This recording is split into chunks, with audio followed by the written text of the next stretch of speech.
सुप्रभात। जय श्री कृष्ण। गत 10वें अध्याय विभूति योग के माध्यम से अर्जुन के द्वारा किए गए निवेदन के कारण श्री कृष्ण के स्वरूप को विस्तार से समझने का अवसर हमें प्राप्त हुआ, जिसमें अर्जुन ने निवेदन किया था कि हे कृष्ण, तुम्हारे स्वरूप को सुनते समझते हुए मैं तृप्त नहीं हो पा रहा हूँ। यह मुझे अमृत रस के समान प्रिय लग रहा है। अतः निवेदन करता हूँ कि तुम अपने इस स्वरूप को विस्तार से मुझे पुनः कहो। तो अर्जुन के निवेदन को स्वीकार कर श्री कृष्ण ने अपने स्वरूप को विस्तार से बताया, विस्तार से अपने ऐश्वर्यशाली स्वरूप का व्याख्यान अर्जुन के समक्ष किया। इसी के साथ 10वें अध्याय की हमने समाप्ति स्वरूप यह समझा कि श्री कृष्ण इस संपूर्ण जगत के प्रत्येक जीव में बीज के रूप में स्थित हैं। वे ही समस्त चराचर जगत के उद्भव, मध्य और अंत भी हैं। आज हम प्रारंभ करते हैं 11 अध्याय, जिसका नाम है विराट स्वरूप दर्शन योग। अब जब 10वें अध्याय के माध्यम से अर्जुन ने विराट स्वरूप को सुना, समझने का प्रयत्न किया, तो अब उसके मन में पुनः एक इच्छा जाग उठी। पुनः कुछ जिज्ञासाओं ने उसके मन में घेराबंदी की। क्या जिज्ञासाएं थी और क्या इच्छा उसने श्री कृष्ण के समक्ष इस 11वें अध्याय के माध्यम से प्रकट की, जानने का प्रयास करते हैं। देखते हैं अर्जुन ने श्री कृष्ण से अब क्या कहा। श्लोक संख्या 1। अर्जुन उवाच। मत् अनुग्रहाय परमं गुह्यं ध्यात्म संचितं यत् त्वयोक्तं वचः तेन मोह अयं विगतो मम।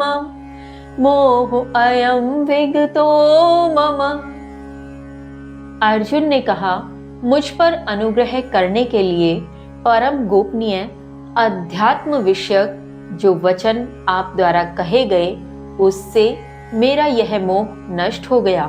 भावार्थ, यहाँ अर्जुन अब उस मोह के विषय में कह रहे हैं जो मोह प्रारंभ में युद्ध प्रारंभ करने से पूर्व ही अर्जुन के मन में घिर गया था, जिसमें युद्ध का शंखनाद होने के पश्चात ही अर्जुन जब दोनों सेनाओं के मध्य जाकर दोनों ओर अपने चिर परिचितों को देखता है, तो वह मोह से ग्रसित हो जाता है और मोह से ग्रसित होते हुए वह धराशायी हो अपने ही रथ पर गिर पड़ता है और युद्ध करने से इनकार कर देता है।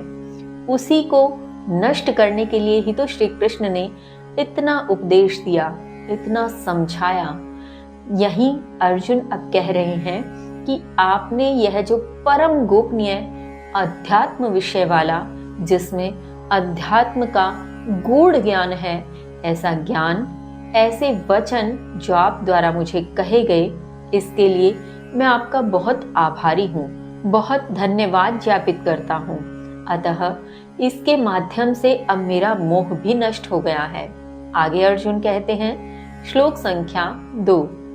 भवाप्ययो हि भूतानां श्रुतौ विस्तर्शो मया त्वत्तः कमलपत्राक्ष महात्म्यम् अपि च अव्ययम्। अर्जुन कहते हैं, हे कमल नयन, मेरे द्वारा आपसे निश्चय ही जीवों की उत्पत्ति, प्रलय विस्तार पूर्वक सुने गए और अविनाशी महिमा भी। भावार्थ, यहाँ अर्जुन श्री कृष्ण से कह रहे हैं, उन्हें एक नवीन संज्ञा से सुशोभित कर रहे हैं। कमल नयन, कमल पत्राक्ष अर्थात कमल के पत्ते के समान आंखों वाले, इसलिए श्री कृष्ण को कमल नयन कहा गया। तो अर्जुन कहते हैं, हे कमल नयन, हे कमल के समान आंखों वाले, मेरे द्वारा आपके माध्यम से जीवों की उत्पत्ति और प्रलय विस्तार पूर्वक सुना गया और आपकी अविनाशी महिमा जो कभी न समाप्त होने वाली है, ऐसी महिमा को भी आपने मुझे बताया, जिसके लिए मैं आपका धन्यवाद ज्ञापित करता हूँ। अब इसके आगे श्लोक संख्या 3। एवं एतत् यथा आत्मम् आत्मानं परमेश्वरं द्रष्टुम् इच्छामि ते रूपम् ऐश्वरं पुरुषोत्तम ऐश्वरं पुरुषोत्तम। अर्जुन कहते हैं, हे परम ईश्वर, इस प्रकार यह आपने अपने को जिस प्रकार से कहा है, हे पुरुषोत्तम, आपके उस ऐश्वर्य रूप को देखने की इच्छा करता हूँ। देखिए, अर्जुन ने कितनी बड़ी इच्छा कर दी है। शायद हम भी इस स्थान पर हों तो हमारे मन में भी यह लालसा तो अवश्य आएगी। हम भी चाहेंगे कि श्री कृष्ण अपने जिस ऐश्वर्यशाली स्वरूप को कह रहे हैं, जिसे सुनकर ही हमारे भीतर इतना रोमांच उत्पन्न हो रहा है, जिसे सुनकर हम बहुत आश्चर्यचकित हो रहे हैं, तो क्यों ना ऐसे विराट स्वरूप के दर्शन ही करने को मिल जाए। तो यहाँ अर्जुन भी इसी प्रकार से अपनी इच्छा कृष्ण के समक्ष रखते हैं। वे कहते हैं, हे कृष्ण, आपने अभी जिस प्रकार से अपने आप को कहा, अपने स्वरूप को बताया, हे पुरुषोत्तम, हे पुरुषों में उत्तम, अब मैं आपके उस विराट स्वरूप को देखने की इच्छा करता हूँ। इसी क्रम में अर्जुन आगे कहते हैं, श्लोक संख्या 4, मन्यसे यदि तच्छक्यं मया द्रष्टुम् इति प्रभो योगेश्वर ततो मे त्वं दर्शयात्मानम् अव्ययम् दर्शयात्मानम् अव्ययम्। अर्जुन कहते हैं, हे प्रभु, यदि आप मानते हैं मेरे द्वारा वह रूप इस प्रकार देखा जाना समर्थ है, तब हे योगेश्वर, आप अपना अविनाशी रूप दिखाइए। भावार्थ, यहाँ अर्जुन श्री कृष्ण से कहते हैं कि हे कृष्ण, हे प्रभु, यदि आप उचित मानते हैं, यदि आपको लगता है कि मैं आपके उस स्वरूप को देख पाने में समर्थ हूँ, तब हे परम ईश्वर, हे योगेश्वर, मुझे अपना वह अविनाशी रूप दिखाइए जिसके विषय में आप मुझे समझा रहे हैं। आपने मुझे इस प्रकार से इतना विस्तार पूर्वक कहा है, तो मैं आपके उस अविनाशी स्वरूप को देखने की इच्छा रखता हूँ। अब इसके आगे श्लोक संख्या 5, पश्य मे पार्थ रूपाणि शतशो सहस्रशः नानाविधानि दिव्यानि नानावर्णाकृतीनि च नानावर्णाकृतीनि च। श्री कृष्ण कहते हैं, हे पार्थ, अब मेरे हजारों सैकड़ों अनेक प्रकार से दिव्य, अनेक प्रकार के रंग और आकृतियों के रूपों को देखो। भावार्थ, यहाँ अब अर्जुन का निवेदन स्वीकार करते हुए श्री कृष्ण अपना विराट स्वरूप दिखाने को तैयार हैं। विभक्त का कहा कैसे टाल सकते हैं। जब अर्जुन ने भक्ति भावना से प्रेरित होकर, भक्ति भावना में ओतप्रोत हो श्री कृष्ण से उनके दिव्य स्वरूप को दिखलाने का निवेदन किया, तो श्री कृष्ण कैसे ही मना करें। अब श्री कृष्ण कहते हैं, तो ठीक है अर्जुन, ठीक है पृथा के पुत्र, अब तुम मेरे सैकड़ों हजारों, क्योंकि अनंत हैं, जिसका कोई अंत नहीं, उनकी कोई सीमा नहीं, तो इस प्रकार से अनेकों प्रकार के, अनेकों रूपों में, अनेकों रंगों में, अनेकों आकृतियों में, अनेक प्रकार से दिव्य स्वरूप को देखो। आगे श्री कृष्ण कहते हैं, श्लोक संख्या 6, पश्य आदित्यान् वसून् रुद्रान् अश्विनौ मरुतः तथा बहुनि अदृष्टपूर्वाणि पश्याश्चर्याणि भारत पश्याश्चर्याणि भारत। श्री कृष्ण कहते हैं, हे भरतवंशी, अब मुझ में आदित्यों, वसुओं, रुद्रों, अश्विनी कुमारों, 49 मरुत और पूर्व में न देखे हुए आश्चर्यों को देखो। भावार्थ, अर्जुन से कहते हैं कि अर्जुन देखो, अब मुझ में तुम उन आदित्यों को देखो, अदिति के पुत्रों को देखो, मुझ में तुम वसुओं को देखो, जो 8 प्रकार के देवता इंद्र के साथ निवास करते हैं, उन्हें तुम मुझ में देख सकते हो। मुझ में तुम रुद्रों को देख सकते हो। जो 11 रुद्रों का वर्णन मिलता है, वे 11 रुद्र इस समय तुम मुझ में देख सकते हो। अश्विनी कुमारों, जो नास्त्य और दस्त्र नामक के 2 अश्विनी कुमार, जो महान माने जाते हैं, जिनका मुख घोड़े के समान माना गया और उनकी अलग ही विशेषताएं हैं, इस प्रकार के अश्विनी कुमारों को तुम मुझ में देखो। 49 मरुत, यहाँ 49 मरुत से तात्पर्य हवाओं से है। 49 प्रकार की हवाएं, जिसका वर्णन श्री रामचरितमानस के सुंदर कांड में मिलता है। जब हनुमान ने लंका में आग लगाई थी, उस समय 49 प्रकार की हवाएं चली थी। गोस्वामी तुलसीदास जी कहते हैं, हरि प्रेरित ते ही अवसर चले मरुत 49, जिसके चलते लंका में लगी वह आग चारों ओर फैल गई और रावण का भयभीत होना तय था। आगे श्री कृष्ण इन स्वरूपों के साथ कहते हैं कि हे अर्जुन, इन्हें तो तुम मेरे स्वरूप में देखो ही, इसी के साथ तुम्हें अनेक प्रकार के ऐसे आश्चर्य दिखेंगे जो तुमने पूर्व में कभी कल्पना भी नहीं की होगी।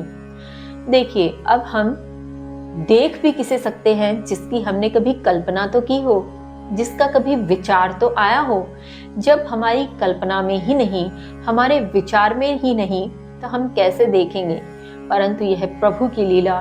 वे अर्जुन से कहते हैं कि अब तुम मुझ में ऐसी भी स्थितियों को, ऐसे स्वरूपों को देख सकते हो जो तुमने आज से पूर्व कभी न कल्पना की, न विचार, न तुमने इससे पूर्व उन्हें कभी देखा होगा। अब श्लोक संख्या 7। इह एकस्थं जगत् कृत्स्नं पश्याद्य सचराचरम् मम देह गुणाकेश्य च अन्यत् द्रष्टुमेच्छसि।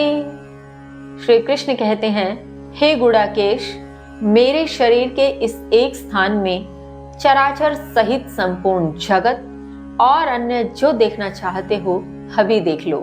भावार्थ, यहाँ श्री कृष्ण ने जो अपने विराट स्वरूप को अर्जुन के समक्ष प्रकट किया है, उस स्वरूप में श्री कृष्ण कहते हैं, अर्जुन, अब तुम इसमें चराचर सहित अर्थात चर व अचर दोनों प्रकार के जीवों सहित संपूर्ण जगत, इस जगत में जो कुछ है वह सब और उसके साथ जो भी अन्य तुम देखना चाहते हो, जो तुम्हें दिखाई दे रहा है, सब देख लो।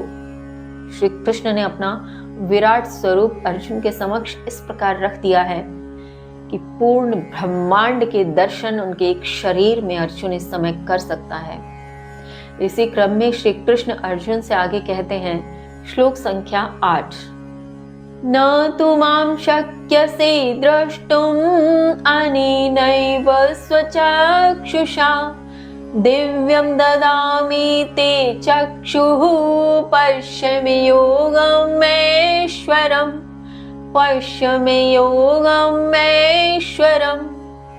श्री कृष्ण कहते हैं, लेकिन अपनी इन्हीं आंखों से मुझे देख पाने में समर्थ नहीं हो। मैं तुम्हें दिव्य आंखें देता हूँ, देखो मेरे योग ऐश्वर्य को। भावार्थ, यहाँ श्री कृष्ण अर्जुन से कहते हैं कि मैंने अपना विराट स्वरूप तुम्हारे समक्ष प्रकट तो कर दिया है, किंतु तुम अपनी इन्हीं आंखों से उन्हें देख पाओ, यह संभव नहीं है। इसे ऐसे समझ सकते हैं जैसे हमारे सामने बहुत तेज लाइट कर दी जाए और उसके पीछे कुछ खड़ा हो, उसके पीछे कुछ रखा हो, हम उसे कैसे देख पाएंगे?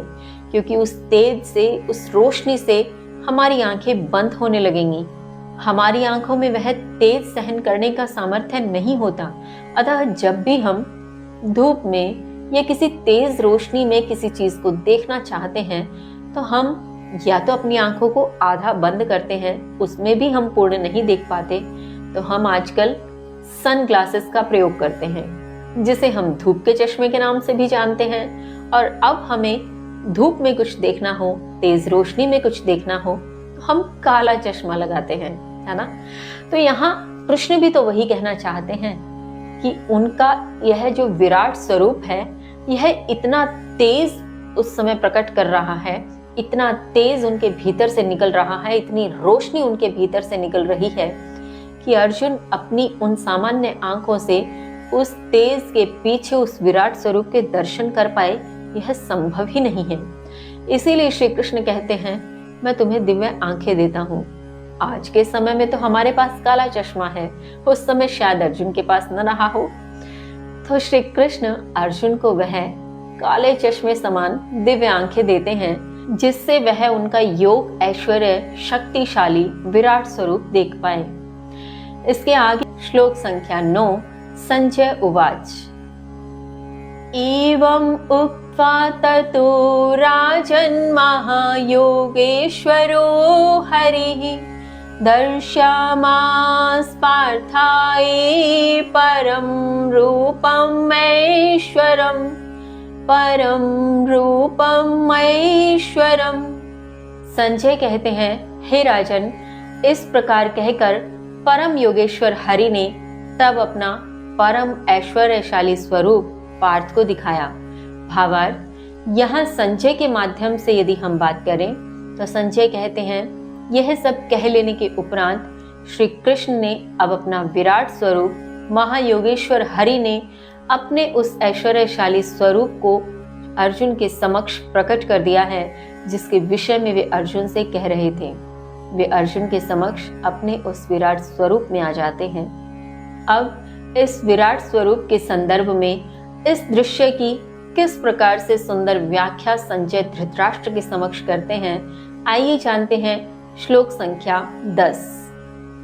अनेक वक्तृनयनम् अनेक अद्भुत दर्शनम् अनेक दिव्याभरणम् दिव्य अनेक उद्यत आयुधम् अनेक उद्यत आयुधम्।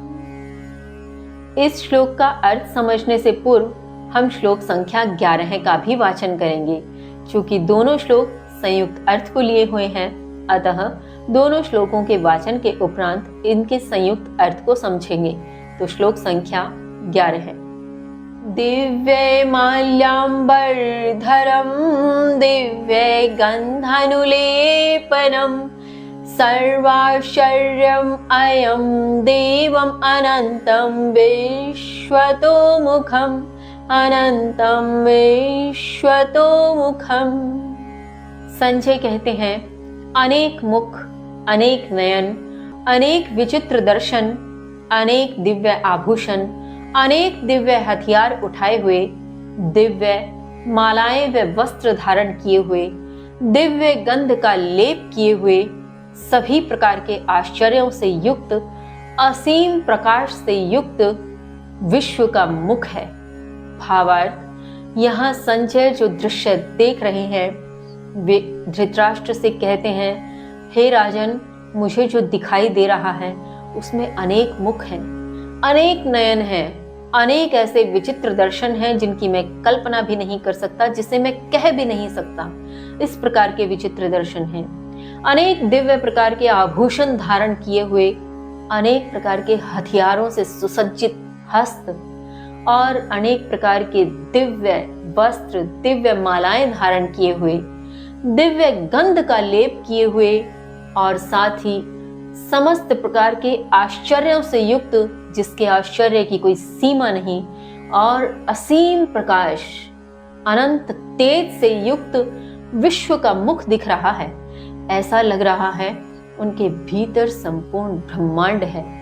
जिस विश्व की हम कल्पना करते हैं, वह संपूर्ण विश्व उनके भीतर मुझे दिखाई दे रहा है। उसमें अनेक प्रकार के विचित्र दर्शन हैं, अनेक प्रकार की इस प्रकार के दृश्य हैं जो मैं आपसे कह भी नहीं सकता। इसके आगे अब श्लोक संख्या 12 है। दिवि सूर्य सहस्रस्य भवेत् युगपत् उत्थिता यदि भासदृशि सा स्यात् भासः तस्य महात्मनः भासः तस्य महात्मनः। संजय कहते हैं, यदि आकाश में हजारों सूर्य भी एक साथ उदय हों, शायद ही वह तेज विराट रूप उस प्रकाश के समान हो।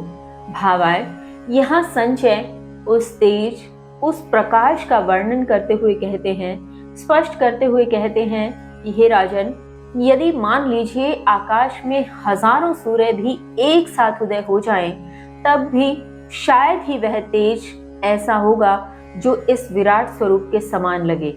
अर्थात इस विराट स्वरूप का तेज उन हजारों सूर्यों की रोशनी से, उन हजारों सूर्यों के तेज प्रकाश से कहीं अधिक प्रतीत होता है।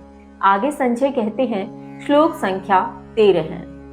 तत्र एकस्थं जगत् कृत्स्नं प्रविभक्तं अनेकधा अपयस्तु देवदेवस्य शरीरे पाण्डवः तदा, शरीरे पांडवः तदा।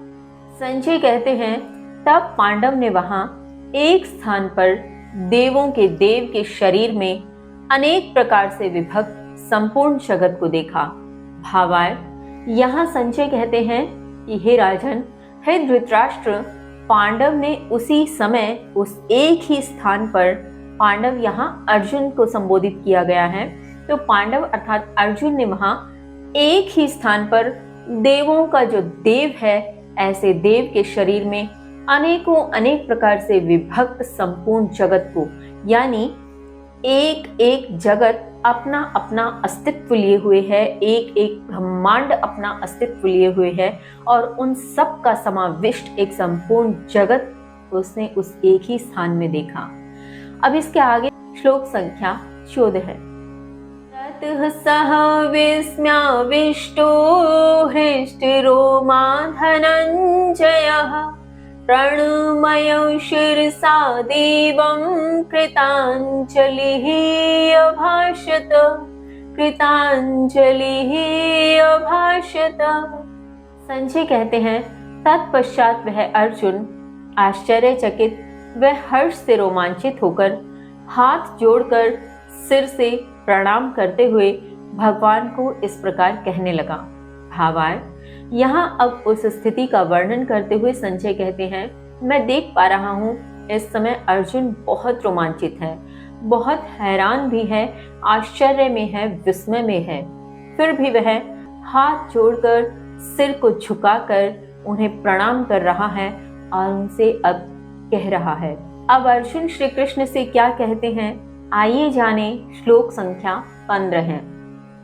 पश्यामि देवान् तव देव देहे सर्वान् तथा भूत विशेष संघान् ब्रह्माण्डमीशं कमलासनस्थं ऋषीश्च सर्वानुरगाश्च देवान्, ऋषीश्च सर्वानुरगाश्च देवान्। अर्जुन कहते हैं, हे प्रभु, आपके शरीर में सभी देवताओं को तथा विशेष समुदाय में स्थित सभी जीवों को, कमल पर आसीन ब्रह्मा को, शिव को, सभी ऋषियों को तथा दिव्य सर्पों को देख रहा हूँ। भावार्थ, यहाँ अब अर्जुन श्री कृष्ण से वह शब्द कह रहे हैं जो उस समय उन्हें दिखाई पड़ रहे हैं। उन्हें लग रहा है कि उस एक शरीर में सभी देव दिख रहे हों, उस एक शरीर में अनेक जीव हैं जो विशेष समुदायों में स्थित हैं, अर्थात अनेक प्रकार के समुदाय, और प्रत्येक प्रकार के समुदाय में अनेकों अनेक जीव, कमल पर आसीन ब्रह्मा, शिव, सभी प्रकार के ऋषि और दिव्य सर्प उसे उस एक शरीर में दिखाई दे रहे हैं, जिसका वर्णन अर्जुन श्री कृष्ण से कर रहे हैं। इसके आगे श्लोक संख्या 16 है। अनेक बाहुदरवक्त्र नेत्रं पश्यामि तां सर्वतोऽनन्तरूपं न अन्तं न मध्य न पुनः तवादिं पश्यामि विश्वेश्वर विश्वरूपं, पश्यामि विश्वेश्वर विश्वरूप। अर्जुन कहते हैं, हे विश्वेश्वर, हे विश्वरूप, अनंत स्वरूप में आपके चारों ओर अनेक भुजाएं, उदर अर्थात पेट, मुख और नेत्र देख रहा हूँ, न ही आपका पुनः प्रारंभ, न मध्य और न अंत देख रहा हूँ। भावार्थ, यहाँ अर्जुन बहुत विस्मय के साथ, बहुत आश्चर्यचकित हो श्री कृष्ण से कहते हैं, हे विश्व रूप का दर्शन करवाने वाले, हे विश्व के ईश्वर, मैं अनंत जब दृष्टि दौड़ा रहा हूँ, जब चारों ओर देख रहा हूँ, तो मुझे अनेक भुजाएं दिख रही हैं, अनेक उदर, अनेक मुख और अनेक नेत्र दिख रहे हैं, किंतु इनके अस्तित्व का न प्रारंभ, न मध्य और न अंत दिख रहा है। यानी मैं समझ ही नहीं पा रहा हूँ यह आकृति, यह किस प्रकार से इसका प्रारंभ है, कहाँ से इसका मध्य है और कहाँ इसका अंत है। यह अनंत स्वरूप में मुझे दिखाई देता ही चला जा रहा है। न जाने कितने जीव, कितने भुजाएं, कितने मुख, कितने उदर, मैं इसे समझ ही नहीं पा रहा हूँ। इसी अलौकिक दृश्य के वर्णन स्वरूप अर्जुन आगे श्री कृष्ण से कहते हैं, श्लोक संख्या 17 है, किरीटिनं गदिनं चक्रिणं च तेजो राशि सर्वतो दीप्तिमन्तं पश्यामि तं दुर्निरीक्ष्यं समन्तात् दीप्तान् लार्द्युतिं प्रमेयम् दीप्तान् लार्द्युतिं प्रमेयम्। अर्जुन कहते हैं, सब ओर से तेज राशि से प्रकाश युक्त, मुकुट युक्त, गदा धारण किए हुए और चक्र सहित देख रहा हूँ। सब ओर से प्रज्वलित अग्नि, सूर्य की अनंत कांति से आपको देख पाना कठिन है। भावार्थ, यहाँ अर्जुन भी उसी तेज के विषय में बात कर रहे हैं जिस तेज के विषय में संजय ने भी धृतराष्ट्र से कहा था कि मुझे ऐसा लग रहा है हजारों सूर्य भी एक साथ उदय हो जाएं, तब भी इस तेज की तुलना उससे नहीं की जा सकती। यह तेज इतना समृद्ध है, इतना प्रकाश युक्त है, इतना असीम, इतना अनंत है। उसी तेज से संबंधित यहाँ अर्जुन भी कह रहे हैं कि हे कृष्ण, आपके चारों ओर जो प्रज्वलित अग्नि है, जो तेज है, सूर्य की अनंत कांति के समान, इस तेज से आपको देख पाना बहुत कठिन है। यदि आपने मुझे दिव्य आंखें न दी होती तो शायद मैं यह न देख पा रहा होता। और इसी तेज के भीतर अर्जुन देख रहे हैं कि मैं इस तेज युक्त, इस प्रकाश युक्त के भीतर अनेक प्रकार के मुकुट धारण किए हुए, अनेक प्रकार से गदा को धारण किए हुए चक्र सहित मैं आपको देख रहा हूँ। इतना विराट स्वरूप मैं देख पा रहा हूँ। इसके आगे श्लोक संख्या 18 है, त्वम् अक्षरं परमं वेदितव्यं त्वमस्य विश्वस्य परमं निधानं त्वम् अव्ययः शाश्वतः धर्मगोप्ता सनातनः त्वं पुरुषो मतो मे सनातनः त्वं पुरुषो मतो मे। अर्जुन कहते हैं, मेरा मत है आप जानने योग्य परम अक्षर, आप इस विश्व के परम आधार, आप अविनाशी शाश्वत सनातन धर्म के रक्षक, आप परम पुरुष हैं। भावार्थ, यहाँ अर्जुन उस विश्व स्वरूप को देख, उस विशाल स्वरूप को देख श्री कृष्ण से कहते हैं, मुझे ऐसा लगता है, मेरा यह मत है कि आप ही जानने योग्य परम अक्षर हैं। यदि कोई समझना चाहता है, यदि कोई आपको जानना चाहता है, तो आप ही वह परम अक्षर हैं जो जाना जाने योग्य है। और इसी के साथ वे कहते हैं, आप इस विश्व के परम आधार हैं, अर्थात वह नींव है जिस पर यह विश्व टिका है, वह बीज है जहाँ से यह विश्व उत्पन्न हुआ है, जहाँ से इसका सृजन हुआ है। आप ही सनातन, अविनाशी और शाश्वत कहे जाने वाले धर्म के रक्षक हैं। आप ही परम पुरुष हैं, दिव्यता की परम मूर्ति हैं। इसी के आगे अर्जुन कहते हैं, श्लोक संख्या 19, अनादिमध्यांतमनंत वीर्यम् अनंत बाहुं शशि सूर्य नेत्रम् पश्यामि तं दीप्तहुताशवक्त्रं स्वतेजसा विश्वमिदं तपन्तम् स्वतेजसा विश्वमिदं तपन्तम्। अर्जुन कहते हैं, आदि मध्य अंत रहित अनंत महिमा, असंख्य भुजाओं, चंद्रमा सूर्य रूपी नेत्रों वाले, आपके प्रज्वलित अग्नि रूपी मुखों वाले अपने तेज से इस विश्व को तपाते हुए देख रहा हूँ। भावार्थ, यहाँ अर्जुन कहते हैं, हे कृष्ण, मुझे इस स्थिति में आपके इस तेज से यह विश्व तपता प्रतीत हो रहा है। वे कहते हैं कि आपके इस स्वरूप में न आदि है, न मध्य है और न अंत है।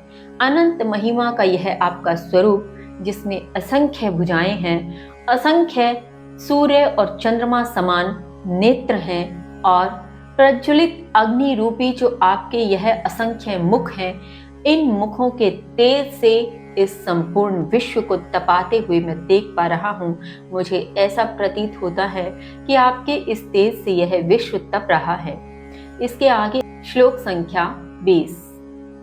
द्यो पृथ्व्योरिदम् अनन्तरम् हि व्याप्तं त्वैकेन दिशश्च सर्वाः दृष्ट्वाद्भुतं रूपम् उग्रं तवेदम् लोकत्रयं प्रव्यथितं महात्मन् लोकत्रयं प्रव्यथितं महात्मन्। अर्जुन कहते हैं, निश्चय ही आप एक के द्वारा आकाश से लेकर पृथ्वी तक इस मध्य में और सभी दिशाएं व्याप्त हैं। हे महापुरुष, आपके इस भयंकर अलौकिक रूप को देखकर तीनों लोक भयभीत हो रहे हैं। यहाँ अर्जुन श्री कृष्ण के स्वरूप का वह उग्र रूप भी बताते हैं, जिसके माध्यम से तीनों लोक में हाहाकार मच गया है, जिसके माध्यम से तीनों लोक भयभीत हो रहे हैं, क्योंकि श्री कृष्ण हर और प्रतीत हो रहे हैं। वह भयंकर विशाल स्वरूप आकाश से लेकर पृथ्वी तक प्रत्येक मध्य में, प्रत्येक दिशा में व्याप्त है। और अर्जुन इसी का वर्णन करते हुए कहते हैं कि हे कृष्ण, आप आकाश से लेकर पृथ्वी तक आप ही दिखाई दे रहे हैं। मध्य आदि अंत सब आप ही दिखाई दे रहे हैं, सब दिशाओं में आप दिख रहे हैं। तो इस प्रकार के अलौकिक भयंकर स्वरूप को देखकर तीनों लोग भयभीत हो रहे हैं। आगे अर्जुन कहते हैं, श्लोक संख्या 21।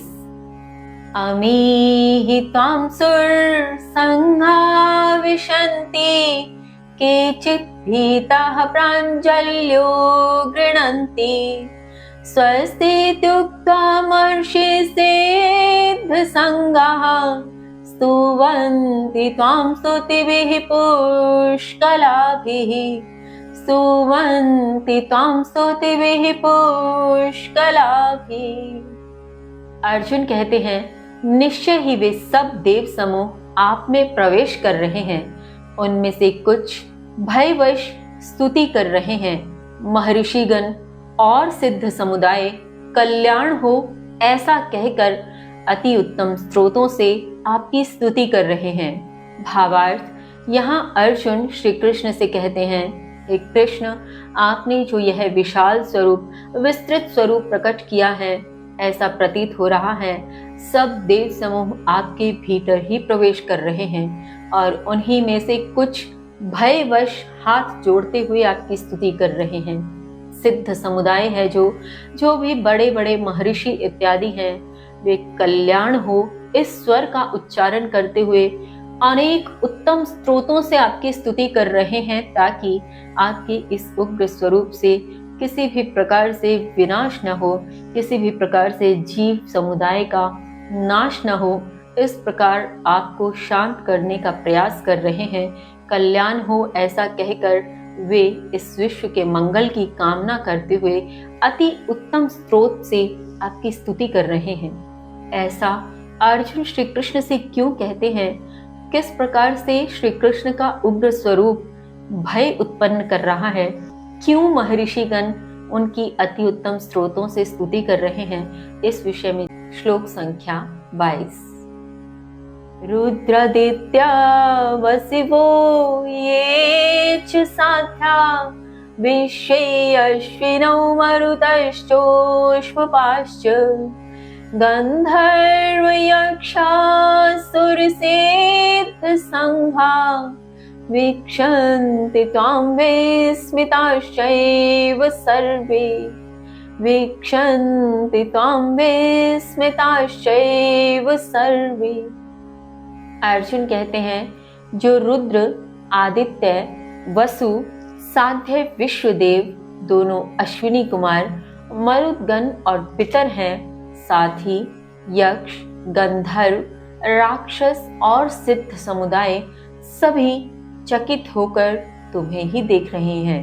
भावार्थ, यहाँ अर्जुन श्री कृष्ण से कहते हैं, हे कृष्ण, शिव के जो 11 रुद्र अवतार हैं वे सभी 11 रुद्र, आदित्य जो 12 अदिति के पुत्र हैं, 8 जो वसु जो इंद्र के मुख्य देवगण 8 वसुओं में हैं, वे 8 देवतागण, इसी के साथ मरुदगण और पितर साध्य विश्वदेव अर्थात जिन्होंने विश्वदेव को साध लिया है, ऐसे साध्य विश्वदेव, इन सभी के साथ यक्ष, गंधर्व, राक्षसों का समुदाय, साथ ही सिद्ध समुदाय जो सिद्धि को प्राप्त कर चुके हैं, वे सब के सब तुम्हें चकित होकर इस प्रकार से देख रहे हैं।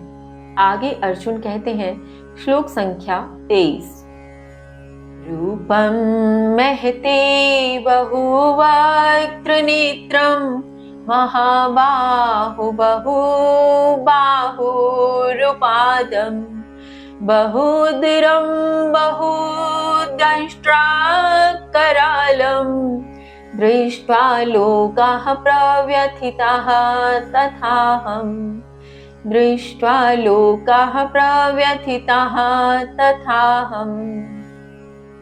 अर्जुन कहते हैं, हे महाबाहो, अनेक मुख, नेत्र, भुजाओं, जंघा और पांवों वाले, अनेक उदर और अनेक भयंकर दांतों वाले आपके इस विराट स्वरूप को देखकर सारे लोग तथा मैं विचलित हैं। भावार्थ, यहाँ अर्जुन सारे लोगों के साथ स्वयं की स्थिति का वर्णन करते हुए श्री कृष्ण से कहते हैं, हे कृष्ण, आपकी यह असंख्य भुजाओं, असंख्य मुख, असंख्य नेत्र, असंख्य उदर और असंख्य भयंकर दांतों वाले इस महान स्वरूप को देखकर न केवल सभी लोग अपितु मैं भी अत्यधिक विचलित हूँ। इसके आगे श्लोक संख्या 24, नभः स्पृशं दीप्तम् अनेकवर्णं व्याताननं दीप्तविशालनेत्रं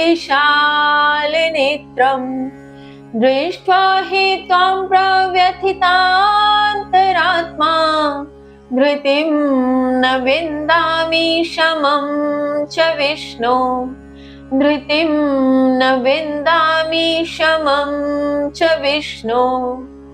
अर्जुन कहते हैं, आकाश को स्पर्श करते हुए ज्योतिर्मय अनेक रंगों से युक्त प्रकाशमान खुले हुए मुख वाले और विशाल नेत्रों से युक्त आपको देखकर निश्चय ही भीतर आत्मा विचलित है। हे विष्णु, मैं धैर्य और शांति को प्राप्त नहीं हो पा रहा हूँ। भावार्थ, यहाँ अर्जुन अपनी ही मनस्थिति का वर्णन करते हुए कृष्ण से कहते हैं, हे कृष्ण, आपका यह जो विशाल स्वरूप जो आकाश को स्पर्श कर रहा है, आकाश की वह सीमा जहाँ तक दृष्टि जाती है वहां तक आप ही का स्वरूप दिखाई दे रहा है, और इस प्रकार का यह ज्योतिर्मय स्वरूप अनेक रंगों से युक्त है, अनेक असंख्य भुजाओं नेत्रों से युक्त होता हुआ प्रकाशमान खुले हुए मुख वाला, विशाल नेत्रों वाला भयंकर प्रतीत हो रहा है, और इसे देखकर भीतर आत्मा भी निश्चय ही विचलित हो रही है। हे विष्णु, मैं आपके इस स्वरूप को देखकर न तो धैर्य को प्राप्त कर पा रहा हूँ और न ही किसी प्रकार से शांति का अनुभव कर पा रहा हूँ। इस श्रृंखला में आगे अर्जुन कहते हैं, श्लोक संख्या 25, दंष्ट्राकरालानि च ते मुखानि द्रष्टैव कालानंसन्निभानि दिशो न जाने न लभे च शर्म प्रसीद देवेश जगन्निवास प्रसीद देवेश जगन्निवास। अर्जुन कहते हैं, इस प्रकार मानो काल की अग्नि समान भयंकर दांत और आपके मुख को देखकर दिशाएं नहीं जानता हूं और न ही शांति प्राप्त करता हूं। हे देवेश अर्थात देवों के ईश, हे जगन निवास अर्थात जगत के निवास, प्रसन्न हो। भावार्थ, यहाँ अर्जुन भी अब विनय कर रहे हैं, अनुनय कर रहे हैं।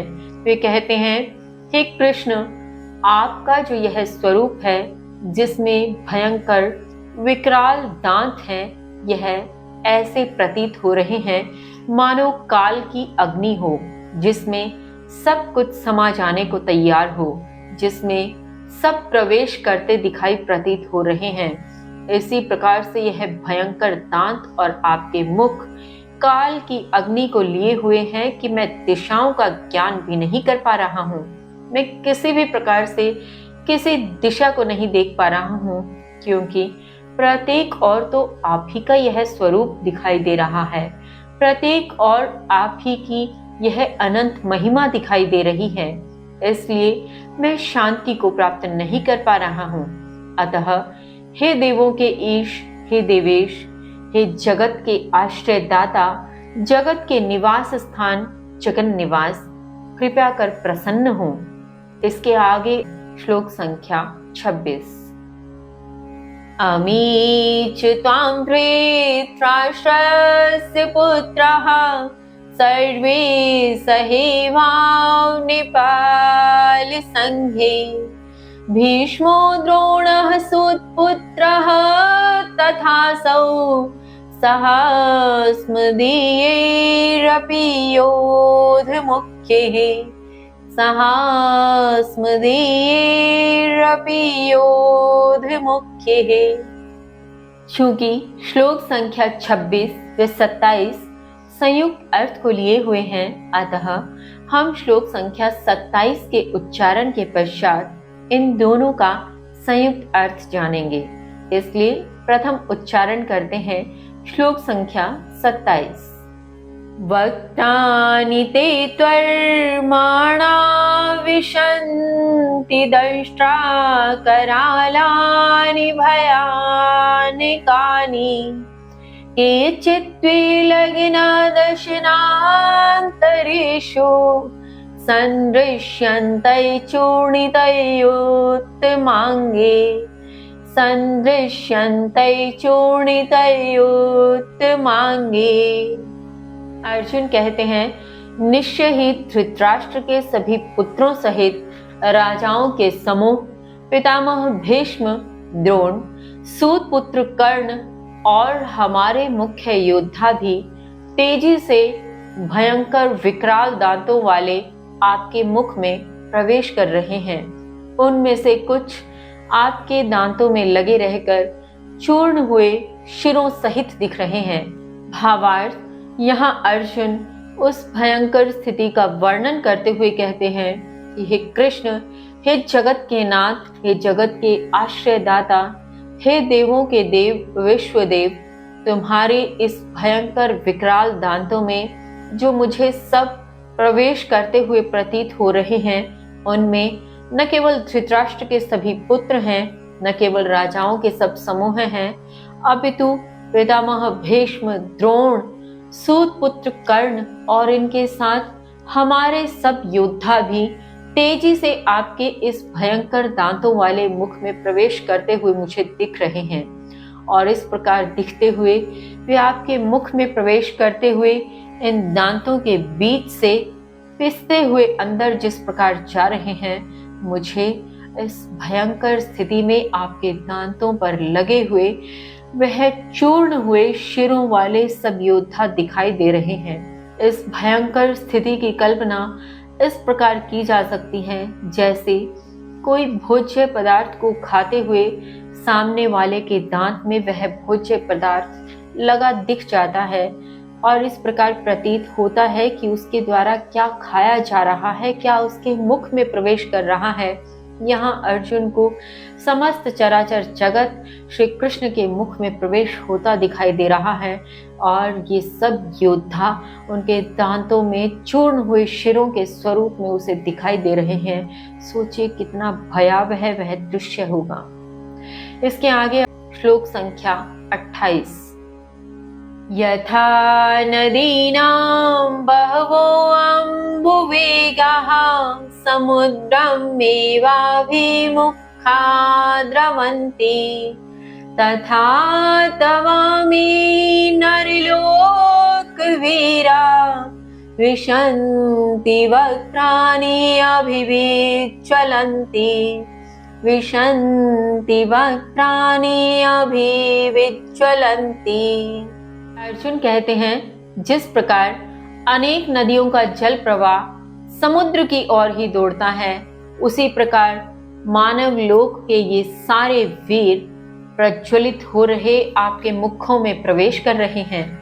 भावार्थ, यहाँ अर्जुन कहते हैं कि हे कृष्ण, जिस प्रकार से नदियों का जल प्रवाह दौड़ता हुआ समुद्र की ओर ही गमन करता है, ऐसा प्रतीत होता है मानो विशाल समुद्र उन नदियों के जल प्रवाह को अपनी ओर खींच रहा हो, अपनी ओर आकर्षित कर रहा हो और उसी में नदियां भी स्वयं उसी ओर दौड़ती चली जा रही हैं। नदियों का जल प्रवाह भी समुद्र से मिलने को आतुर है, ऐसा प्रतीत होता है। मानव लोक के ये सारे वीर भी प्रज्वलित हो रहे आपके सब मुखों में जो समुद्र के समान दिख रहे हैं नदियों के लिए, उसी प्रकार से आपके मुखों में प्रवेश कर रहे हैं जैसे नदी समुद्र में प्रवेश करती है। इसी प्रकार आगे अर्जुन कहते हैं श्लोक संख्या 29। यथा प्रदीप्तं ज्वलनं पतंगा विशन्ति नाशाय समृद्धवेगाः तथैव नाशाय विशन्ति लोकाः तवापि वक्त्राणि समृद्धवेगाः तवापि वक्त्राणि समृद्धवेगाः। अर्जुन कहते हैं, जिस प्रकार चलती हुई अग्नि में विनाश के लिए पतंगे पूर्ण वेग के साथ प्रवेश करते हैं, निश्चय ही उसी प्रकार लोक के ये समस्त जीव विनाश के लिए आपके मुख में प्रवेश कर रहे हैं। भावार्थ, यहाँ अर्जुन पतंगे का उदाहरण देते हुए कहते हैं कि जिस प्रकार कीट इत्यादि पतंगे जलती हुई अग्नि के मोह में आकर जलती हुई अग्नि से पूर्ण रूप से प्रेम करते हुए उनके पास जाते हैं और उस अग्नि में नष्ट हो जाते हैं, उस अग्नि में समाहित हो जाते हैं एक प्रकार से, ठीक ऐसा लग रहा है। उसी प्रकार से समस्त लोक के ये जीव, चराचर जगत के ये जीव सभी उस पतंगे के समान आपके मुख में भी जो जलती हुई अग्निसाल है, जो सब कुछ अपने भीतर समाविष्ट करने के लिए तत्पर है, ऐसे आपके मुख में अपने ही विनाश के लिए प्रवेश कर रहे हैं, ऐसा प्रतीत होता है। इसके आगे श्लोक संख्या 30। लेलीह्यसे ग्रास्मानः समन्तात् लोकान् समग्रान् वदनैर्ज्वलद्भिः तेजोभिरापूर्य जगत् समग्रम् भासः तवोग्रः प्रतिपन्ति विष्णु भासः तवोग्रः प्रतिपन्ति विष्णु। अर्जुन कहते हैं, हे विष्णु, आप जलते हुए सभी मुखों से सब ओर से लोगों को निगलते हुए चाट रहे हैं। आपके तेज से आच्छादित उग्र किरणें समस्त जगत को झुलसा रही हैं। भावार्थ, यहाँ अर्जुन उस दृश्य का भयावह रूप वर्णित करते हुए कहते हैं, हे कृष्ण, ऐसा प्रतीत हो रहा है जैसे आपके यह जलते हुए मुख, जिसमें जगत के समस्त जीव समा जाने को आतुर हैं, जो समाते हुए दिखाई भी प्रतीत हो रहे हैं, ऐसा लग रहा है कि आप अपने मुखों से उन्हें निगलते हुए चाट रहे हैं और आपके इस तेज से आच्छादित किरणें जो उग्र स्वरूप में प्रतीत हो रही हैं, उन किरणों से समस्त जगत झुलसा रहा है। आगे अर्जुन कहते हैं, श्लोक संख्या 31। आख्याहि मे को भवानुग्र रूपो नमोऽस्तु ते देववर प्रसीद।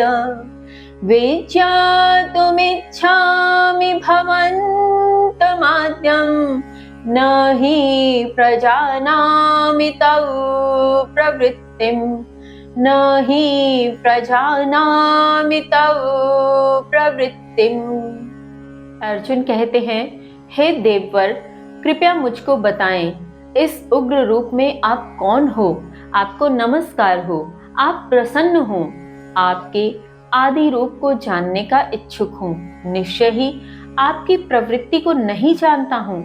भावार्थ, यहाँ अर्जुन श्री कृष्ण के उस विराट स्वरूप को देख विस्मय में होते हुए साथ ही अपनी शंका के समाधान के लिए कृष्ण से पूछते हैं, हे देववर अर्थात देवों के देव, मुझे बताइए कि आप इस उग्र रूप में हैं कौन? क्योंकि कृष्ण का ऐसा स्वरूप तो मैंने कभी कल्पना भी नहीं की थी। तो वह बताने का प्रयत्न मुझे करें, वह बताने का कष्ट करें कि आप इस उग्र रूप में कौन हैं। हे कृष्ण, हे देववर, आपको नमस्कार है, आपके इस विराट स्वरूप को नमस्कार है। आप प्रसन्न हो, अपनी इस उग्रता का त्याग करें। मैं आपके आदि रूप को जानने का इच्छुक हूँ। यह तो आपका विराट स्वरूप है, किंतु आपका आदि स्वरूप क्या है, उस स्वरूप को जानना चाहता हूँ, क्योंकि निश्चय ही मैं आपकी प्रवृत्ति को नहीं जानता हूँ और इसी कारण मैं उन सभी रूपों को जानने का इच्छुक हूँ, विशेषकर आपके आदि रूप को।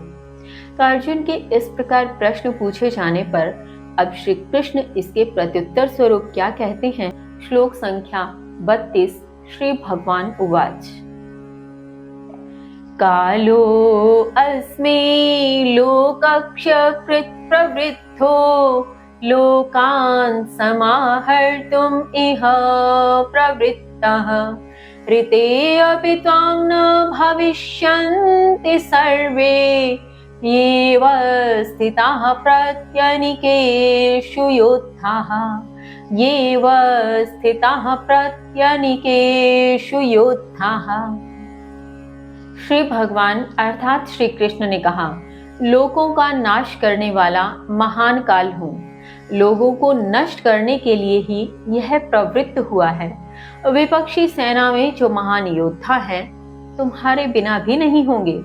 भावार्थ, यहाँ श्री कृष्ण अर्जुन से कहते हैं कि हे अर्जुन, समस्त लोगों का नाश कर सके ऐसा महान काल मैं ही हूँ। और यह जो रूप तुम देख रहे हो ना, लोगों को नष्ट करने के लिए यह प्रवृत्त हुआ है। मैं तुम्हें इस रूप के माध्यम से समझाना चाहता हूँ कि लोगों का विनाशकारी महान काल का यही स्वरूप है।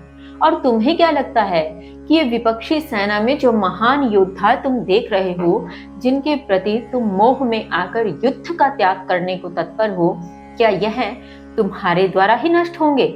नहीं, तुम नहीं रहोगे तब भी ये नष्ट होंगे। तुम्हारे बिना भी इनका नाश होगा, क्योंकि तुम तो काल हो ही नहीं। काल स्वरूप तो यह तुम्हारे सामने खड़ा है। इसी में कृष्ण आगे अर्जुन से समझाते हुए कहते हैं, श्लोक संख्या 33, तस्मात् त्वम् उत्तिष्ठ यशो लभस्व जित्वा शत्रुन् भुङ्क्ष्व राज्यं समृद्धम् मयैवैत निहताः पूर्वमेव निमित्तमात्रं भव सव्यसाचिन् निमित्तमात्रं भव सव्यसाचिन्। श्री कृष्ण कहते हैं, अतएव तुम उठो, यश प्राप्त करो, शत्रुओं को जीतकर समृद्ध राज्य का भोग करो। ये सभी ही मेरे द्वारा पहले ही मार दिए गए हैं। हे सव्यसाची, तुम केवल निमित्त मात्र बनो। भावार्थ, यहाँ कृष्ण अर्जुन से कहते हैं कि हे अर्जुन, तुम जिन योद्धाओं को देखकर, अपनों को देखकर मोह के वशीभूत हो रहे हो, वे सब तो मेरे द्वारा पहले ही मारे जा चुके हैं। जब विधि का विधान लिखा गया, जब इनका जन्म हुआ, तभी इनकी मृत्यु निश्चित हो गई थी। इनकी मृत्यु तो उस विधान में हो ही चुकी है। तुम तो केवल कारण मात्र बनो। इसलिए तुम उठो, युद्ध करो, यश प्राप्त करो और इन शत्रुओं पर विजय प्राप्त कर तुम समृद्ध राज्य का भोग करो। ये सब मेरे द्वारा पहले ही मारे जा चुके हैं। हे सव्यसाची, यहाँ अर्जुन को श्री कृष्ण ने सव्यसाची कहकर संबोधित किया है। सव्यसाची से तात्पर्य जो युद्ध कौशल में एक कुशलता पूर्वक तीर छोड़ सके, उसे सव्यसाची कहते हैं। जो तीर छोड़ने में बहुत कुशल हो। तो कृष्ण ने यहाँ अर्जुन को सव्यसाची का संबोधन देते हुए कहा कि हे सव्यसाची, तुम तो केवल कारण बनो, तुम केवल निमित्त मात्र बनो। तुम इन्हें मार नहीं रहे हो, तुम कारण बन रहे हो। यही सोच तुम युद्ध करो, उठो, यश प्राप्त करो। अब इसके आगे श्लोक संख्या 34। द्रोणं च भीष्मं च जयद्रथं च कर्णं तथान्यानपि योधवीरान् मया हतास्त्वं जहिमा व्यथिष्ठा युध्यस्व चेतासि रणे सपत्नान् युध्यस्व चेतासि रणे सपत्नान्। श्री कृष्ण कहते हैं, द्रोणाचार्य, पितामह भीष्म, जयद्रथ, कर्ण और अन्य वीर योद्धा भी मेरे द्वारा मार दिए गए हैं अथवा मारे जा चुके हैं। तुम केवल युद्ध में शत्रुओं को जीतोगे। इसलिए युद्ध करो, मारो, विचलित मत हो। भावार्थ, यहाँ कृष्ण अर्जुन से कहते हैं कि हे अर्जुन, जिन बड़े बड़े राजाओं को तुम देखकर मोह के वशीभूत हो रहे हो कि वे तुम्हारे अपने हैं, चाहे वे जयद्रथ हो, पितामह भीष्म हो, द्रोणाचार्य हो, कर्ण हो, अन्य वीर योद्धा भी क्यों ना हो, दुशासन, दुर्योधन इत्यादि, वे सब मेरे द्वारा मारे जा चुके हैं। कहने का तात्पर्य, विधि के विधान के अनुसार उन सब का अंत लिखा जा चुका है, उन सब का अंत हो ही चुका है। तुम केवल युद्ध करो और तुम तो केवल युद्ध में शत्रुओं पर विजय प्राप्त करोगे। इसलिए युद्ध करो, मारो, विचलित मत हो, किसी भी प्रकार से मोह के वशीभूत हो, तुम विचलित न हो। जब श्री कृष्ण अर्जुन से इस प्रकार संबोधित करते हुए कहते हैं, तब इधर संजय धृतराष्ट्र से स्वयं के शब्दों में कुछ कहते हैं। आइए जाने संजय ने धृतराष्ट्र से क्या कहा। श्लोक संख्या 35। एतत् श्रुत्वा वचनं केशवस्य कृताञ्जलिर्वेपमानः किरीटी नमस्कृत्वा भूये एवाह कृष्णं सगद्गदं भीतः प्रणम्य सगद्गदं भीतः प्रणम्य। संजय ने कहा, केशव की यह वचन सुनकर हाथ जोड़कर कांपते हुए नमस्कार करके फिर डरा डरा सा अर्थात अत्यंत भयभीत होकर गदगद स्वर से प्रणाम करके मुकुटधारी ने कृष्ण से कहा। भावार्थ, यहाँ संजय उस स्थिति का वर्णन बताते हैं धृतराष्ट्र से कि हे धृतराष्ट्र, जब श्री कृष्ण ने स्वयं के विषय में अर्जुन से इस प्रकार के वचन कहे कि वे ही महान काल हैं, उनके द्वारा सब योद्धा मारे जा चुके हैं, अर्जुन को निमित्त बनने का कहा, तब अर्जुन इस प्रकार के वचनों को सुन डर कर कांपते हुए हाथ जोड़कर नमस्कार करते हैं और श्री कृष्ण से इस प्रकार वह मुकुटधारी कहते हैं। यहाँ मुकुटधारी संबोधन अर्जुन के लिए आया है कि वह मुकुटधारी, वह अर्जुन कांपते हुए गदगद स्वर से, या यह कह सकते हैं अवरुद्ध स्वर से, जब डर से हम कुछ भी बोलते हैं तो वह कांपती हुई आवाज बीच में अवरुद्ध होती है, तो उसी स्वर से प्रणाम करते हुए उस मुकुटधारी ने कृष्ण से कहा। श्लोक संख्या 36।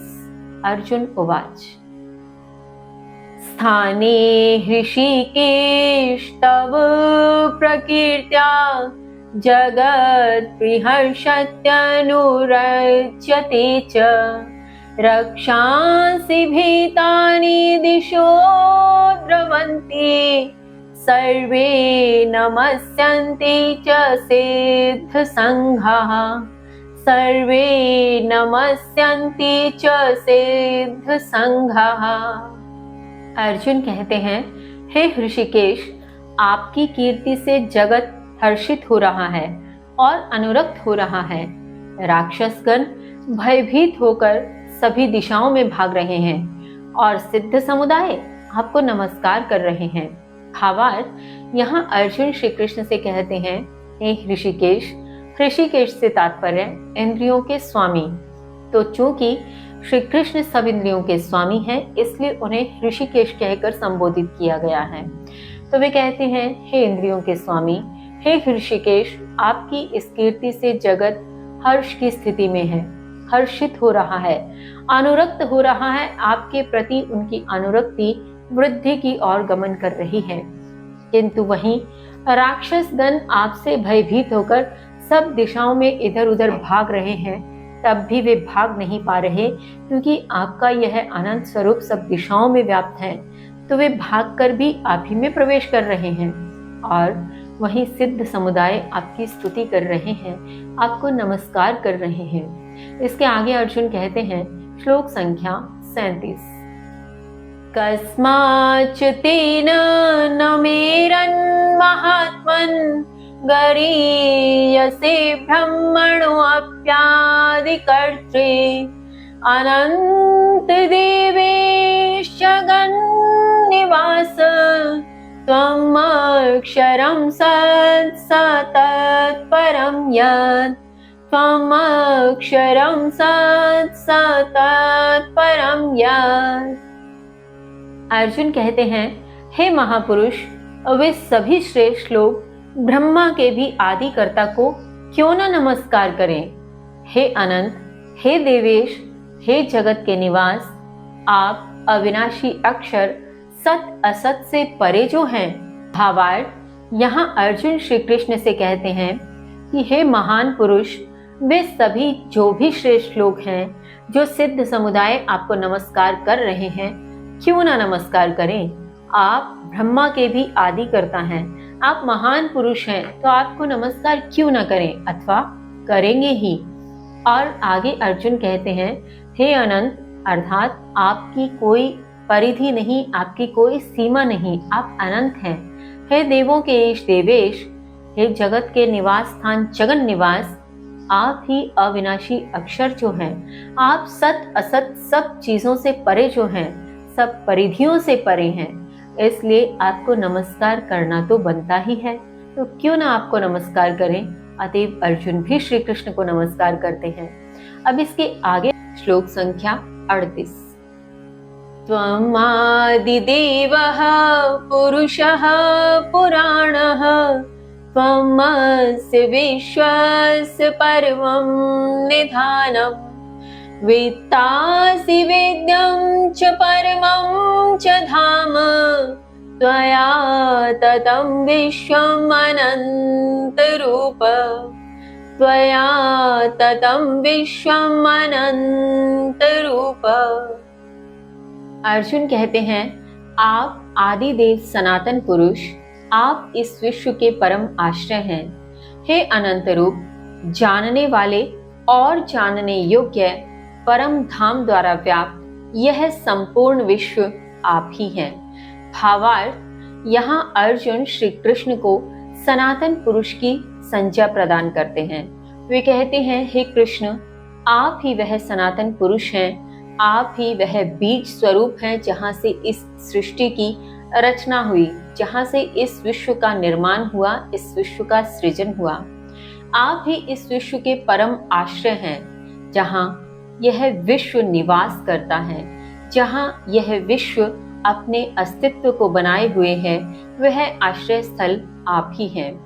हे अनंत स्वरूप, आपके अनेकों स्वरूप हैं, और इस प्रकार जानने वाले और जानने योग्य अर्थात जो सब कुछ जानता है ऐसे जानने वाले आप हैं और जानने योग्य भी आप हैं कि यह संपूर्ण सृष्टि पर जो भी जीव है वह आपको जानने हेतु अपने सामर्थ्य का, अपनी शक्ति का प्रयोग करे, अपने ज्ञान का प्रयोग करे, तो आप ही हैं जो जानने योग्य हैं। और इस प्रकार से परम धाम द्वारा व्याप्त यह संपूर्ण विश्व आप ही का वह परम धाम है जिसके माध्यम से यह विश्व अपने अस्तित्व में है। यह संपूर्ण विश्व आप ही हैं। इसके आगे अर्जुन कहते हैं, श्लोक संख्या 39, वायुर्यमो अग्नि वरुणः शशांकः प्रजापतिः त्वं प्रपितामहश्च नमो नमस्ते अस्तु सहस्रकृत्वः पुनश्च भूयोऽपि नमो नमस्ते पुनश्च भूयोऽपि नमो नमस्ते। अर्जुन कहते हैं, आप वायु, यम, अग्नि, वरुण, चंद्रमा, ब्रह्मा और प्रपितामह हैं। नमस्कार हो, नमस्कार हो, 1000 बार नमस्कार और फिर भी आपको नमस्कार है। भावार्थ, यहाँ अर्जुन श्री कृष्ण से कहते हैं कि आप ही वायु हैं, आप ही अग्नि हैं, आप ही वरुण हैं, आप ही चंद्रमा हैं, आप ही प्रजापति ब्रह्मा हैं और आप ही प्रपितामह अर्थात पितामह के भी पितामह अर्थात उनके पीछे चलते जाएं तो जो पीढ़ी जहां तक यह चलता जाएगा प्रपितामह तक की यह संपूर्ण श्रृंखला आप ही हैं। नमस्कार है, नमस्कार है, 1000 बार आपको नमस्कार, उसके पश्चात भी आप ही को नमस्कार है।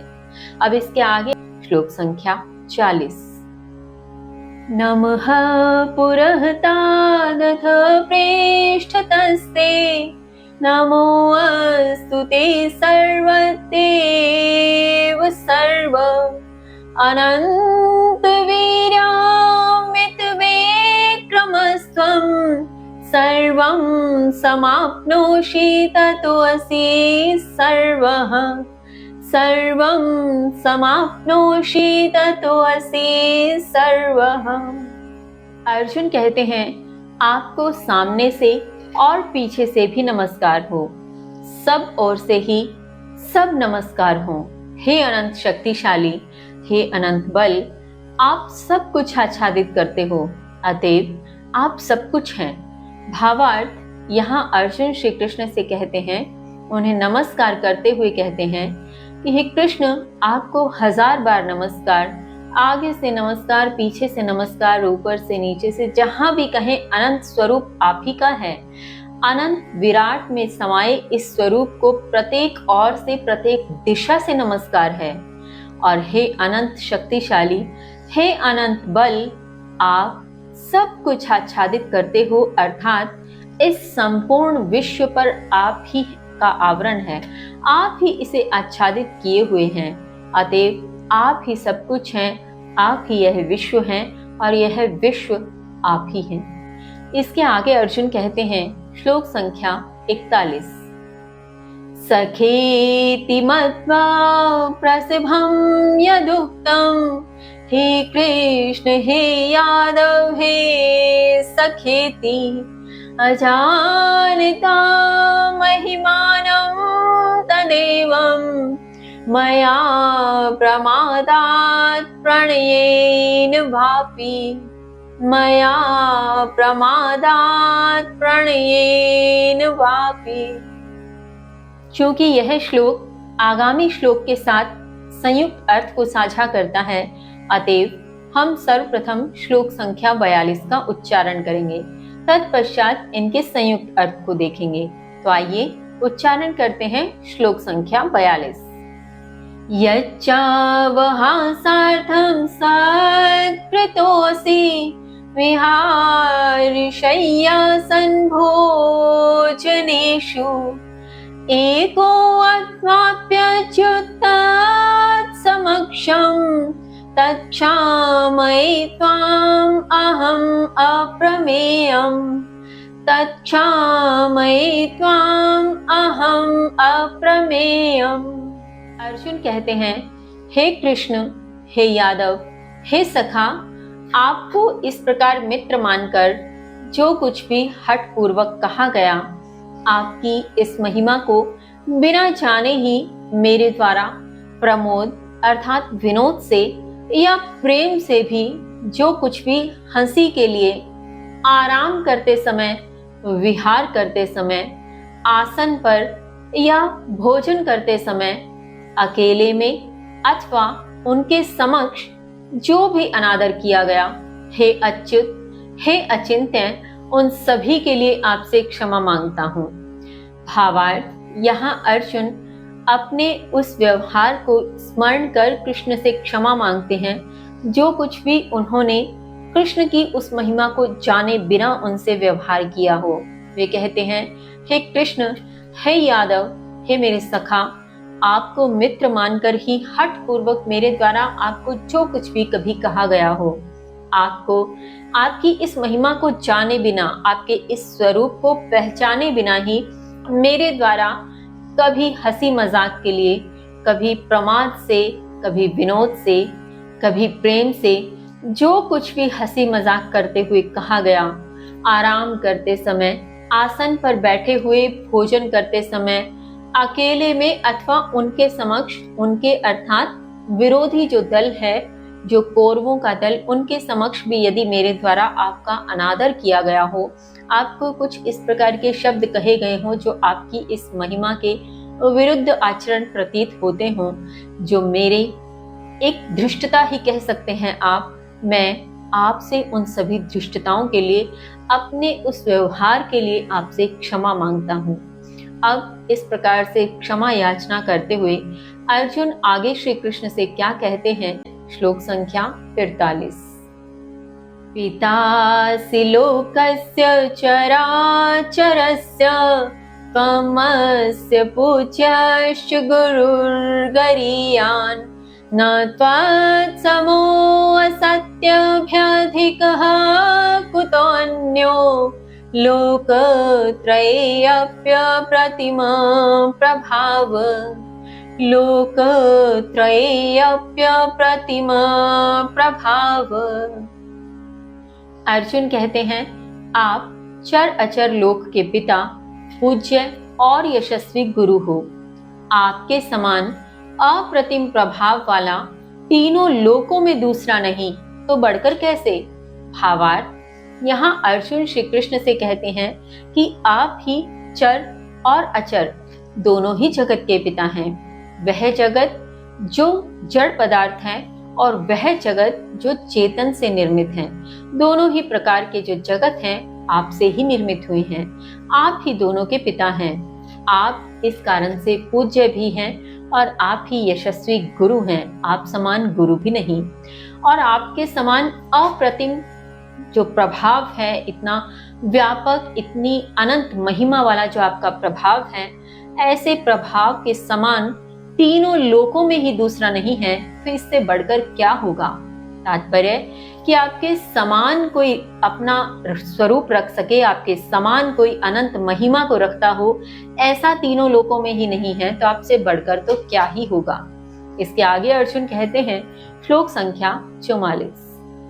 तस्मात् प्रणम्य प्रणिधाय कायं प्रसादयित्वां हमीशं मेढ्यं पितेव पुत्रस्य सखेव सख्युः प्रियः प्रियायाः असि देव सोढुम् प्रियः प्रियायाः असि देव सोढुम्। अर्जुन कहते हैं, अतः मैं शरीर को प्रणत करके, प्रणाम करके पूज्य ईश्वर आपसे प्रार्थना करता हूँ, पुत्र के ही पिता, सखा के ही सखा और प्रिया के ही प्रिय के समान, हे देव आपको सहन करना चाहिए। भावार्थ, यहाँ अर्जुन जिस क्षमा याचना का विवरण अपने गत श्लोकों के माध्यम से कर रहे थे, कृष्ण से क्षमा प्रार्थना कर रहे थे, उसी भाव में अर्जुन स्वयं को सुरक्षित करते हुए कहते हैं कि हे कृष्ण, मैं शरीर को प्रणत करके अर्थात दंडवत समान अपने शरीर को गिराते हुए प्रणाम करते हुए हे पूज्य ईश्वर, आपसे एक प्रार्थना करता हूँ कि जिस प्रकार पुत्र के लिए पिता सहन करता है, अर्थात पुत्र कोई भी धृष्टता कर दे, पिता उसका साथ नहीं छोड़ता, उसके साथ बना रहता है। सखा का सखा ही काम आता है। सखा कोई अपराध भी कर दे तो उसका सखा उसे सुधारते हुए उसका साथ देता रहता है, उसके साथ बना रहता है। और जिस प्रकार प्रिया का प्रिय उसे हमेशा प्रिय होता है, उसके साथ हमेशा रहता है, अपने प्रियतम की छोटी छोटी भूल, उनकी गलतियों को सुधारता है, उनकी त्रुटियों को दूर करने में उसका सहयोग करता है और उन सभी धृष्टताओं को सहन करता है। हे कृष्ण, हे देव, इस प्रकार आपको भी सहन करना चाहिए। तो यहाँ अर्जुन अपने मित्रता का वास्ता देते हुए कृष्ण से कहते हैं कि जिस प्रकार एक सखा अपने सखा की धृष्टता को सहन करता है, हे देव, आपको भी सहन करना चाहिए। तो इसी प्रकार का विनोद और इसी प्रकार की क्षमा याचना करते हुए आगे अर्जुन श्री कृष्ण से क्या कहते हैं, श्लोक संख्या 45। अदृष्ट पूर्वे हृषितोऽस्मि दृष्ट्वा भयेन च प्रव्यथितं मनो मे तदेव मे दर्शय देवरूपं प्रसीद देवेश जगन्निवास प्रसीद देवेश जगन्निवास। अर्जुन कहते हैं, पहले कभी न देखे गए रूप को देखकर प्रसन्न हूँ, किंतु मेरा मन भय से व्याकुल है। अतः हे देवेश, हे जगन्निवास, प्रसन्न हूँ, वह देव रूप ही मुझे दिखाइए। भावार्थ, यहाँ अर्जुन मिश्रित भावों के माध्यम से कहते हैं, मिश्रित भावों को व्यक्त करते हुए कहते हैं कि हे कृष्ण, पहले कभी न देखे गए इस विराट स्वरूप को देखकर मेरा मन प्रसन्न भी है, किंतु मेरा मन भय से व्याकुल भी है, भय से विचलित भी हो रहा है। अतः हे देवों के ईश देवेश, हे जगत के निवास स्थान जगन निवास, कृपया कर प्रसन्न हो और अपना वह देव रूप ही मुझे दिखाइए, वही दिव्य रूप मुझे दिखाइए। अब अर्जुन किस दिव्य रूप के बारे में अथवा किस देव रूप को दिखाने के विषय में कहते हैं, आगे जानते हैं। श्लोक संख्या 46। किरीटिनं गदिनं चक्रहस्तम् इच्छामि त्वां द्रष्टुम् अहं तथैव तेनैव रूपेण चतुर्भुजेन सहस्रबाहो भव विश्वमूर्ते सहस्रबाहो भव विश्वमूर्ते। अर्जुन कहते हैं, हे सहस्त्रबाहु, हे विश्वमूर्ति, मैं आपको मुकुट धारण किए, चक्र और गदा हाथ में लिए उस 4 भुजाओं वाले रूप में ही देखना चाहता हूँ। भावार्थ, यहाँ अर्जुन श्री कृष्ण से कहते हैं कि आप सहस्त्र बाहु हैं, इस विराट अनंत स्वरूप में आपकी सहस्त्र भुजाएं हैं, आप विश्व मूर्ति स्वरूप प्रतीत हो रहे हैं, किंतु हे सहस्त्र भुजाओं वाले, हे विश्व की मूर्ति, मैं आपको एक मुकुट धारण किए, चक्र और गदा को हाथ में लिए, 4 भुजाओं वाला चतुर्भुज स्वरूप जो श्री विष्णु का है, उस स्वरूप में ही देखना चाहता हूँ, उस देव रूप में देखना चाहता हूँ। अब अर्जुन के इस निवेदन में क्या और कुछ अनुनय होता है, क्या और कुछ साथ में जुड़ता है, अथवा अर्जुन के इस विनय को मान कृष्ण अपने विष्णु स्वरूप में भी आते हैं। श्लोक संख्या 47। श्री भगवान उवाच, मया प्रसन्नेन तव अर्जुनेदं रूपं परं दर्शितमात्मयोगात् तेजोमयं विश्वमनन्तमाद्यं यन्मे त्वन्नेन दृष्टपूर्वं यन्मे त्वन्येन दृष्टपूर्वम्। श्री भगवान अर्थात श्री कृष्ण ने कहा, अर्जुन, मेरे द्वारा प्रसन्न होकर अपनी इस आंतरिक शक्ति के तेज से पूर्ण अनंत विश्व के आदि दिव्य स्वरूप को तुझे दिखाया। मेरा जो रूप तुमसे पहले अन्य किसी ने नहीं देखा। भावार्थ, यहाँ श्री कृष्ण बताते हैं, अर्जुन से कहते हैं कि हे अर्जुन, तुमने अभी मेरे जिस रूप को देखा था, जिस विराट स्वरूप को मैंने तुम्हें दिखाया, वह मेरे द्वारा तुम पर प्रसन्न होकर मेरी अपनी आंतरिक शक्ति के तेज से पूर्ण और इस अनंत विश्व जिसका कहीं कोई अंत नहीं, इस विश्व का वह आदि स्वरूप है, इस विश्व का वह अनंत दिव्य स्वरूप है जो मैंने तुझे दिखाया। और आज से पूर्व तुमसे पहले यह दिव्य स्वरूप किसी अन्य ने नहीं देखा। इसके आगे श्री कृष्ण कहते हैं, श्लोक संख्या 48, न वेद यज्ञाध्ययनेन दानेन च क्रियाभिर्न तपोभिरुग्रैः एवं रूपः शक्य अहं नृलोके द्रष्टुं त्वज्ञेन कुरु प्रवीर। द्रष्टुं त्वज्ञेन कुरु प्रवीर। श्री कृष्ण ने कहा, हे कुरुश्रेष्ठ, इस मनुष्य लोक में मैं न यज्ञों द्वारा, न वेदाध्ययन से, न दान से और न कठोर तप से तुमसे अन्य किसी और को दिख सकता हूँ अथवा देखा जा सकता हूँ। भावार्थ, यहाँ श्री कृष्ण अर्जुन से कहते हैं कि हे अर्जुन, हे कुरुश्रेष्ठ, यह जो मनुष्य लोक है, इस मनुष्य लोक में मेरे इस विराट स्वरूप को किसी भी माध्यम से देखा नहीं जा सकता। न तो कोई इसे कठोर तप के द्वारा देख सकता है, न वेदाध्ययन के माध्यम से देख सकता है, न यज्ञों के माध्यम से देख सकता है और न ही किसी प्रकार के दान इत्यादि के माध्यम से मुझे देख सकता है। तुमसे अतिरिक्त इस मनुष्य लोक में मैं नहीं दिख सकता, मुझे नहीं देखा जा सकता।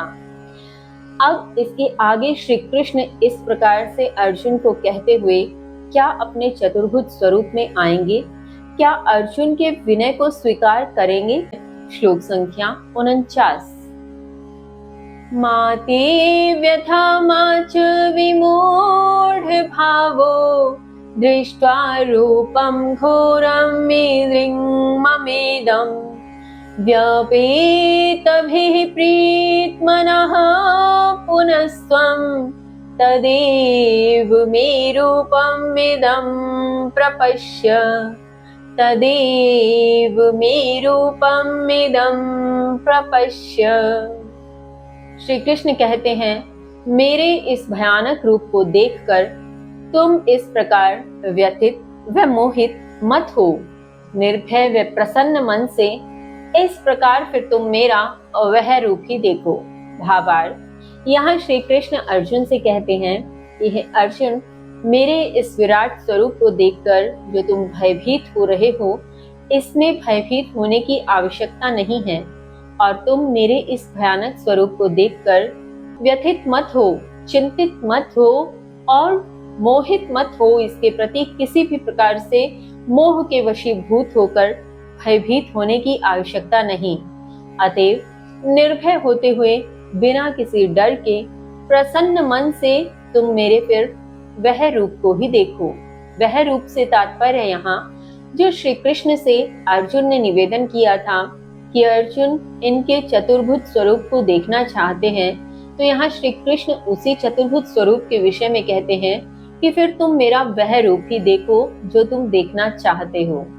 अब इसके आगे श्री कृष्ण और अर्जुन की वार्ता किस प्रकार से चलती है और उस दृश्य को संजय अपने शब्दों में कैसे कहते हैं, आइए जानते हैं। श्लोक संख्या 50, संजय उवाच, इत्यर्जुनं वासुदेवः तथोक्त्वा स्वकं रूपं दर्शयामास भूयः आश्वासयामास च भीतमेनं भूत्वा पुनः सौम्य वपुर्महात्मा भूत्वा पुनः सौम्य वपुर्महात्मा। संजय ने कहा, इस प्रकार कहकर वासुदेव ने अर्जुन को फिर अपना वह रूप दिखलाया और फिर सुंदर सौम्य रूप में होकर भयभीत उसको धीरज धराया। भावार्थ, यहाँ संजय बताते हैं कि जब श्री कृष्ण ने अर्जुन से इस स्वरूप के विषय में कहा कि अर्जुन, मेरे इस विराट स्वरूप को तुम्हारे अतिरिक्त किसी अन्य ने नहीं देखा है, तब भी यदि तुम इससे भयभीत हो रहे हो तो भयभीत होने की आवश्यकता नहीं। तुम धीरज धरो, तुम निर्भय हो जाओ, तुम प्रसन्न मन से फिर वही रूप देखो जिसे तुम देखना चाहते हो। और यह कहते हुए श्री कृष्ण ने, वासुदेव ने अर्जुन को फिर अपना वही चतुर्भुज स्वरूप दिखाया जिस स्वरूप को अर्जुन देखना चाहते थे। और उसके पश्चात वह अपने उसी सुंदर सौम्य महापुरुष अर्थात मनुष्य जीवन के जिस स्वरूप में वे प्रकट हुए थे, उस मानुष स्वरूप में आकर भयभीत अर्जुन को धीरज बांधते हैं। इस प्रकार से संजय ने उस दृश्य को धृतराष्ट्र से कहा कि किस प्रकार श्री कृष्ण ने यह कहते हुए अपने चतुर्भुज स्वरूप तत्पश्चात महापुरुष स्वरूप को दिखाया। इसके आगे श्लोक संख्या 51। दृष्ट्वेदं मानुषं रूपं तव सौम्यं जनार्दन इदानीम् अस्मि संवृत्तः सचेतः प्रकृतिं गतः सचेतः प्रकृतिं गतः। अर्जुन ने कहा, हे जनार्दन, आपके इस सुंदर सौम्य मनुष्य रूप को देखकर इस समय मैं चेतना सहित अपनी स्थिर प्रकृति को प्राप्त हो गया हूँ। भावार्थ, यहाँ अर्जुन श्री कृष्ण से कहते हैं कि हे कृष्ण, आपने मेरा विनय स्वीकार कर जिस चतुर्भुज स्वरूप के दर्शन करवाए उसके लिए तो धन्यवाद है ही, किंतु साथ में आप मनुष्य स्वरूप में पुनः मेरे समक्ष खड़े हैं। इस स्वरूप को देखकर अब मैं चेतना सहित अर्थात मेरी चेतना पुनः लौट आई है, जो विराट स्वरूप देखकर भयभीत हो गई थी। और अब मैं अपनी उस चेतना के साथ अपनी स्थिर प्रकृति को पुनः प्राप्त हो गया हूँ। अब अर्जुन को इस प्रकार से पुनः स्थिर चित्त होता देख श्री कृष्ण अर्जुन से क्या कहते हैं, आइए जानते हैं। श्लोक संख्या 52। श्री भगवान उवाच, सुदुर्दर्शम इदं रूपम दृष्टवानसि मम देवा अप्यस्य रूपस्य नित्यं दर्शन कांक्षिणः नित्यं दर्शन कांक्षिणः। श्री भगवान अर्थात श्री कृष्ण ने कहा, इस प्रकार मेरा अत्यंत दुर्लभ दर्शन वाला रूप देखा है। देवता भी जिस रूप के नित्य दर्शन की आकांक्षा करते हैं। भावार्थ, यहाँ श्री कृष्ण कहते हैं कि हे अर्जुन, तुमने मेरे ऐसे अत्यंत दुर्लभ दर्शन किए हैं जिस दुर्लभ दर्शन की नित्य दर्शन करने की जो आकांक्षा है सदैव देवताओं के मन में रहती है। सदैव देवता भी आकांक्षा करते हैं, विनय करते हैं, प्रार्थना करते हैं उस रूप के दर्शन की, किंतु देख नहीं पाते। ऐसा दिव्य दुर्लभ दर्शन, ऐसा अत्यंत दुर्लभ दर्शन तुम्हारे द्वारा किया गया है। इसके आगे श्लोक संख्या 53। न अहं वेदेन तपसा न दानेन न चेच्चया शक्य एवं विधो द्रष्टुं दृष्टवानसि मां यथा।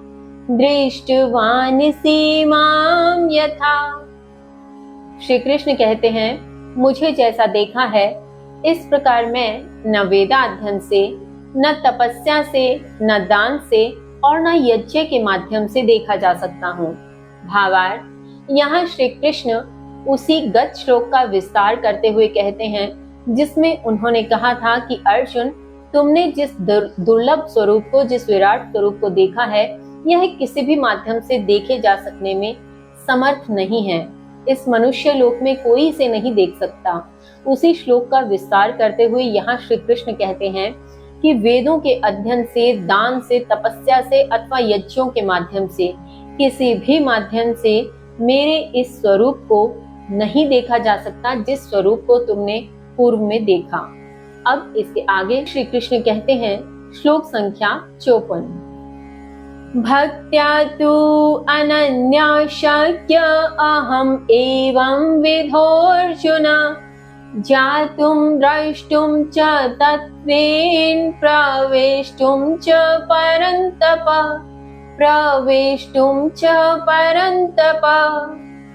श्री कृष्ण कहते हैं, लेकिन हे अर्जुन, अनन्य भक्ति से मैं इस विधि से देखा जा सकता हूँ। हे परंतप, जानने, देखने और तत्व से प्रवेश करने के लिए यह विधि ही है। भावार्थ, यहाँ श्री कृष्ण गत जो बात उन्होंने कही थी कि मैं न वेदाध्ययन से दिख सकता हूँ, न मैं कठोर तप से दिख सकता हूँ, न मैं किसी प्रकार के दान से और न किसी प्रकार के यज्ञ से इस स्वरूप में देखा जा सकता हूँ, उसी के समाधान स्वरूप, उसी के प्रत्युत्तर में श्री कृष्ण कहते हैं कि अर्जुन, अनन्य भक्ति से मैं इस विधि से देखा जा सकता हूँ। अर्थात कोई मेरी अनन्य भक्ति करे, मुझसे अनन्य प्रेम रखे, तो इस विधि अर्थात इस विराट स्वरूप में मैं दिख सकता हूँ। हे परंतप, हे अर्जुन, मुझे जानने, देखने और मुझ में तत्व से प्रवेश करने के लिए यही एकमात्र विधि है, अनन्य भक्ति, अनन्य प्रेम। अब इसके आगे श्लोक संख्या 55, मत्कर्म कृत मत्परमो मद्भक्तः संवर्जितः निर्वीरः सर्वभूतेषु यः स मामेति पांडव, यः स मामेति पांडव। श्री कृष्ण कहते हैं, हे पांडव, जो मेरे लिए कर्म करता है, जो मेरे परायण है, मेरा भक्त, आसक्ति रहित और सभी प्राणियों में शत्रुता रहित है, वह मुझे इस प्रकार प्राप्त करता है। भावार्थ, यहाँ श्री कृष्ण अर्जुन से कहते हैं अपनी अनन्य भक्ति के विषय में कि जो मेरी अनन्य भक्ति करता है, जो मेरे लिए कर्म करता है, अर्थात अपने सभी कर्मों को मुझ में अर्पित कर देता है, जो मेरे परायण होकर रहता है, जो मेरा भक्त है, जो प्रत्येक प्रकार की आसक्ति से रहित है, जिसे इस चराचर जगत में किसी से किसी भी प्रकार की आसक्ति नहीं है, जो मोह से रहित है और इस चराचर जगत के प्रत्येक प्राणी में शत्रुता से रहित है, किसी के भी प्रति वैर का भाव, शत्रुता का भाव नहीं है, मोह नहीं है तो वैर भी नहीं है। इस प्रकार से जो रहता है वह ही मुझे इस प्रकार इस तत्व से प्राप्त करता है। अब इस श्लोक के साथ ही इस 11वें अध्याय विराट स्वरूप दर्शन योग की समाप्ति होती है।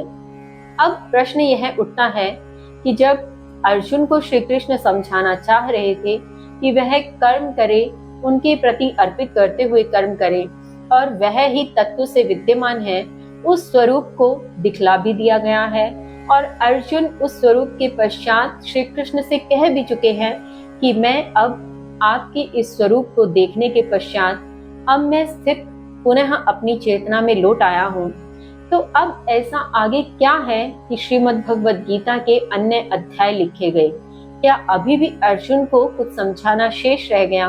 क्या अभी भी इस प्रकार का कोई ज्ञान शेष है जो हमें भी जानना चाहिए? जानेंगे कल नवीन अध्याय के साथ। तब तक के लिए जय श्री कृष्ण।